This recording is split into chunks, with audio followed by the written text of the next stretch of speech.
Enough of this racket! Get out of here with that baby, right now! In the middle of the night, my husband was fed up with our baby's crying.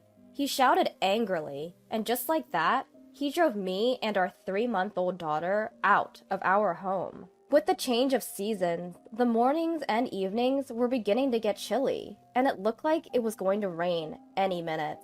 I'm freezing. If we stay out here, we'll freeze to death. Without a wallet or a coat, I began to shiver as the cold seeped into my bones. Please, let us in! Despite my constant knocking, there was no response from inside.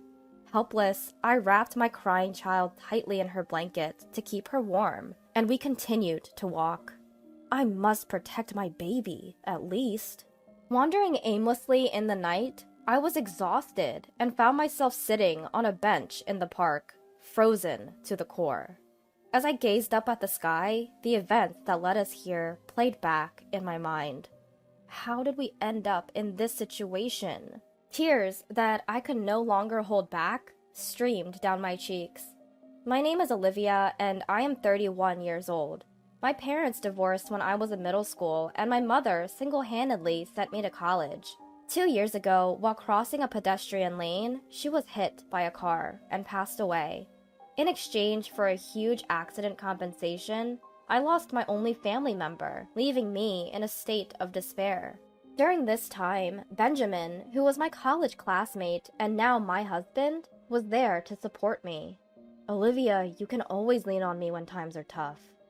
His kind words comforted my aching heart, and we started dating. A year later, he proposed, and we got married. I was grateful that we were blessed with a child so soon, and I thought we could build a happy family. I'm pregnant. We're already 3 months along. What? Are you serious? I thought he would be thrilled, but since he learned about the pregnancy, my husband strangely became distant. Not only that, his attitude became increasingly cold. What is this dinner? Isn't this just fast food? I'm sorry. Morning sickness hit me hard. I couldn't cook. If you can't even manage now, I worry about the future. Useless. The only thing I could do was watch my husband's back as he stormed off after his harsh words. Even when my belly became heavy and bending down became a challenge, he wouldn't lend a hand. Still, I believed that once our baby was born, he would return to his kinder self. After the birth, he visited the hospital right away, but after that, he never showed his face, claiming he was busy with work. When I was discharged, I had to take our daughter home alone. And that's when the real nightmare started. When my daughter and I got home, my husband began yelling loudly every night. The baby's crying, it's too noisy. I have work tomorrow. How am I supposed to sleep? I understand where my hard-working husband, who supports us, is coming from, but I can't seem to soothe our crying daughter. If only my mom was here. With each passing day, I felt a deepening rift between my husband and me, plagued by a sense of loneliness. Even though our daughter is very quiet during the day, when night falls, it's as if she senses her father's tense and angry mood and starts to cry. I don't know what to do anymore. This life is the polar opposite of the warm and happy family I envisioned. My husband leaves all childcare responsibilities to me, claiming he's busy with work. On his days off, he'd say he can't relax at home and would go out. Running around all day taking care of a baby left me exhausted, both physically and emotionally, and our daughter's night crying seemed to get worse each day, as if she could sense my distress. One night, my husband's anger reached its peak. Get out of this house with that baby right now! I can't do that. Before I could finish my sentence, my daughter and I were thrown out into the cold night. Without keys, a wallet, or a cell phone, I couldn't go back home and was left feeling helpless. I wrapped my daughter tightly in a blanket to keep her warm, held her close, and just kept walking until I sat down on a bench, cursing my life. We were supposed to be happy. How did it come to this? As if expressing my inner turmoil, my daughter started crying again, but I was too worn out to move. Just as I was starting to feel faint from the cold, An older woman's voice called out, "Are you okay? Mom?" For a moment, I thought my deceased mother had come from the afterlife. I lifted my face to see a stranger, looking worried. "What are you doing in such a cold place?" "My husband kicked me out because of our baby's crying." "Did you two have a fight? You'll catch a cold here. Come, stay at my place." But as I hesitated, not sure if I should impose on a stranger, she took my daughter from me, started soothing her, and my daughter suddenly became cheerful. "It's okay. Don't worry. Let's go somewhere warm for the baby's sake." Upon entering the house, my daughter was gently wrapped in a soft blanket to ward off the chill. "Drink this to warm up." She even offered a warm glass of hot milk. My daughter, nestled in her arms, started to sleep peacefully, her gentle snores echoing in the quiet room. I can't believe it. No matter how much I tried, she just wouldn't calm down. It can be quite tough if you're not used to it. I recently became a grandmother, and I've been taking care of the little one occasionally. Maybe that's why I've become so sensitive to a baby's cries. I'm glad I decided to check on the noise. Looking closely at the woman, her gentle smile tugging at the corners of her eyes, she was around the same age as my mother. The warmth of her atmosphere allowed me to feel at ease for the first time in a while. "I'm sorry for intruding like this." "It's okay. We should help each other out in times of need. Do you need me to take you home? Do you live close by?" "No, I might just get thrown out again." Seeing me stumble over my words, she kindly offered me to stay until morning. Her kindness moved me to tears again. "Thank you so much. My name is Olivia." "Wait a minute. Isn't your baby's name Anne?" "Yes, but how did you—" Turns out, this woman was Jackson, my husband's direct superior. She had sent us a gift when our daughter was born, so she remembered Anne's name. I was surprised at the coincidence and regretted complaining about my husband to her. "We're always grateful for your help. The thing is, my husband has been busy with work lately, and he seems quite tired." "That can't be right. Your husband has been on parental leave for the past 2 months." "What? But he says he goes to work every day. He even said he has work tomorrow." "Tomorrow is a holiday. The office will be closed. I wonder what he's up to." I had no idea that my husband, who I thought was always working, was actually on vacation. However, I did notice a sense of excitement on the days he was supposed to be at work. Ever since I got pregnant, my husband's behavior has changed, and I have been feeling something off recently. As I wondered how to investigate my husband's actions, Jackson suggested an idea. "Why don't you check his social media? You can use this computer." She pointed to a computer in the corner of the room and turned it on. I gratefully accepted her offer and started scanning my husband's social media. To my shock, I found a pile of photos of him and another woman. He must have thought I was too preoccupied with parenting and housework to ever notice. They look like a couple, don't they? That's Ava! She worked at our company for only 3 months and recently quit. No way! Although I had a hunch, I was too overwhelmed with my first experience of motherhood to consider it seriously. However, realizing he was truly having an affair was more shocking than I had anticipated. Do you know her address? Her contact information? I'm sorry, I shouldn't have mentioned her name. It's personal information, and I can't disclose it. Oh, right. As I deflated, Jackson comforted me. I'll do everything I can to help with anything else. Hey, isn't this the Paris Hotel? I know it's a fancy place, and you've been here several times. Do you have that much money? True enough, there were numerous photos on social media of my husband and his mistress, the woman, indulging in luxury dining at the renowned Paris Hotel. As I was on maternity leave, there was no income, and my husband hadn't saved any money once we got married. There's no way he could have such disposable cash. No way. This can't be happening. With a prayerful heart, I checked my bank balance online and found that my savings of $250,000, which I received when my mother died in a car accident, had been halved.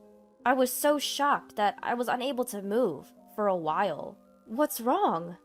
My husband has been using my savings without my permission. I hadn't touched it at all because I was planning to use it for our daughter. Looking back, I had left my debit card in the card case with my husband when I was hospitalized for childbirth. Since that day, he hadn't visited me in the hospital even once.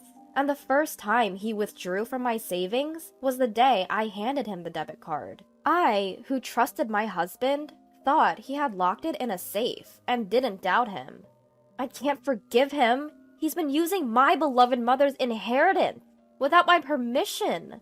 We must punish the lying cheater, and the best way to do that is to secure evidence. With a smirk on his face, Jackson handed me a digital camera. The next day, as we watched from the car, Jackson was driving near our house. My husband, humming a tune, hopped into his car and drove off. He doesn't even worry about our daughter and me. Instead, he's making a fool of himself by being so excited.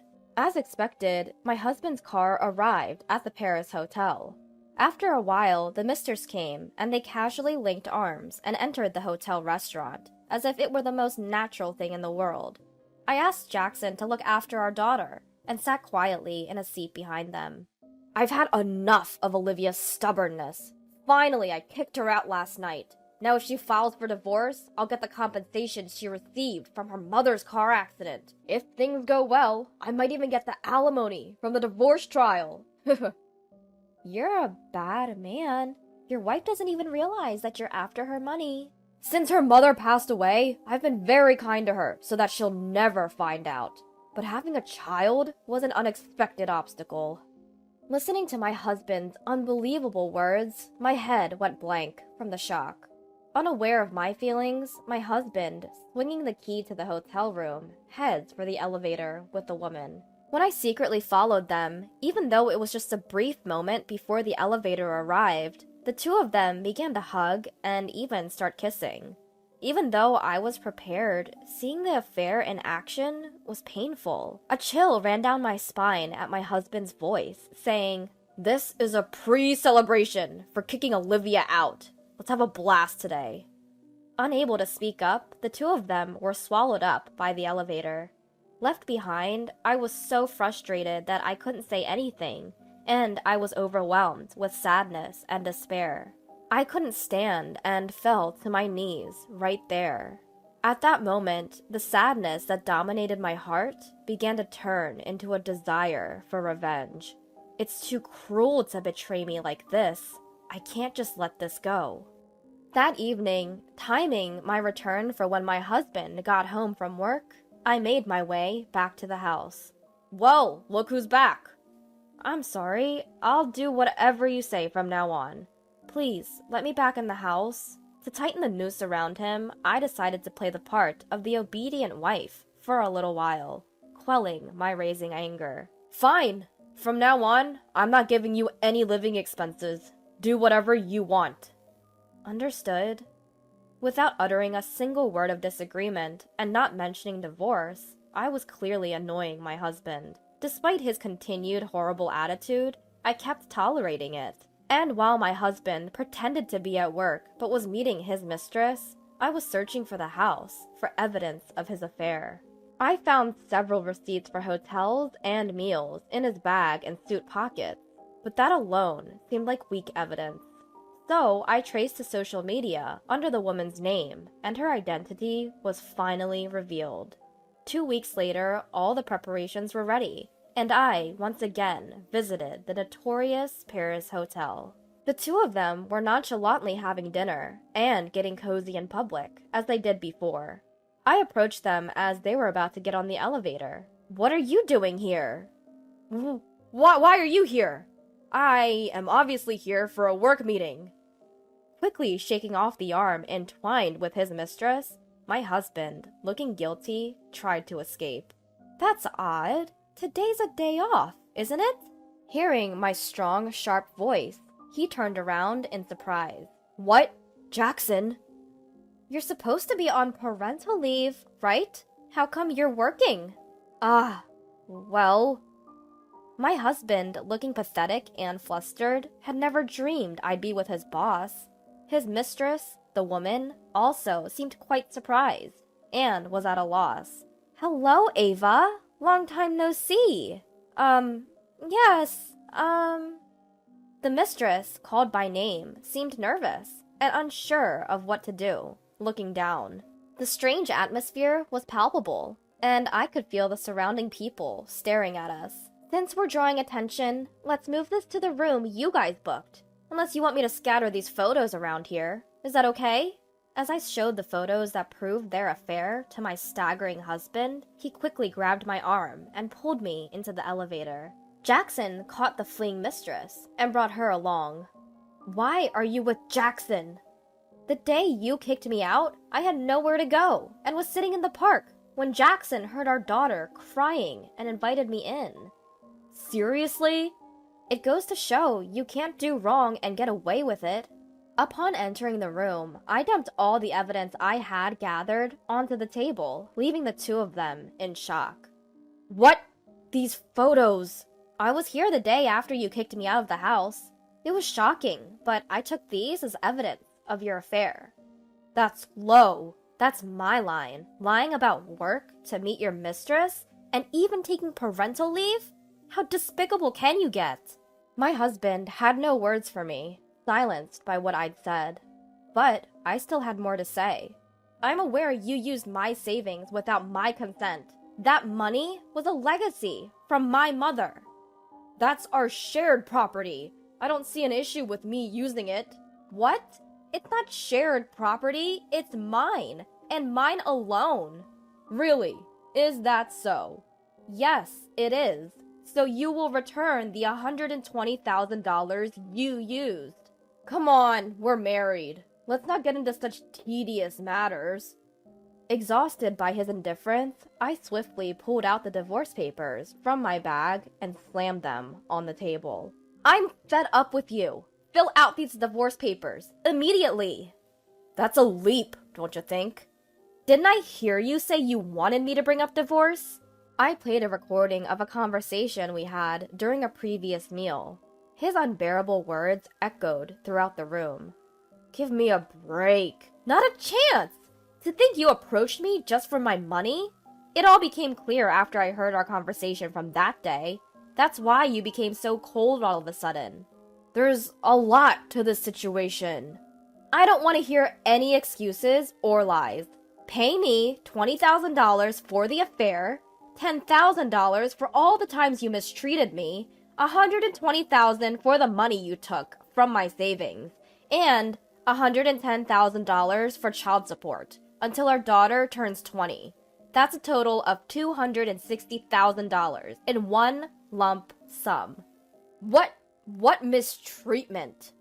You kicked me and our daughter out of the house in the middle of the night and didn't provide living expenses. He clearly didn't expect his actions to become grounds for financial restitution in a divorce proceeding. Sweating profusely, his desperate plea for calm was pitiful. Just calm down. Let's talk this out. Don't mock me. And don't think you're out of this either. I'll be seeking $20,000 in damages. From you, too. When I pointed at his mistress, she turned pale. I have to pay too? Of course! But in return, I'm divorcing him. So you two can be open about your relationship. That should be a relief, right? This is a problem. I'm sorry. Forgive me. My desperate husband apologized, while his mistress was speechless, her mouth gaping open. I took the house keys and card case from my husband's bag. I sold the house that was in my name. Jackson reported everything to the company, and it seems you're going to be fired. When I told your parents about this, they were absolutely furious. They're considering cutting ties with you, so you've lost everything, haven't you? Please, spare me. This one time, I'll be a good husband, I promise. My husband's plea, his face a mess of tears and snot, was the most pitiful sight I'd ever seen, and it completely wiped away the last shreds of compassion I might have had for him. It's absolutely pathetic that he thought such a lie would work on me. We turned our backs on the sorry spectacle of those two and left the room. My husband was officially fired, losing not just his home, but his workplace too. I didn't want to see my husband ever again, so I arranged for a divorce through a lawyer. I demanded compensation for the divorce, the money he had squandered, and child support.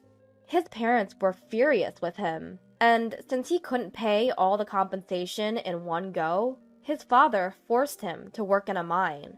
He would have his wages garnished to pay me back. I got an immediate payment of $20,000 from his mistress. My daughter and I left the house we'd been living in, bought a small apartment, and started our new life. The moment we started living here, my daughter's night crying stopped completely. I'm really grateful for Jackson, who worries about us and calls us every now and then.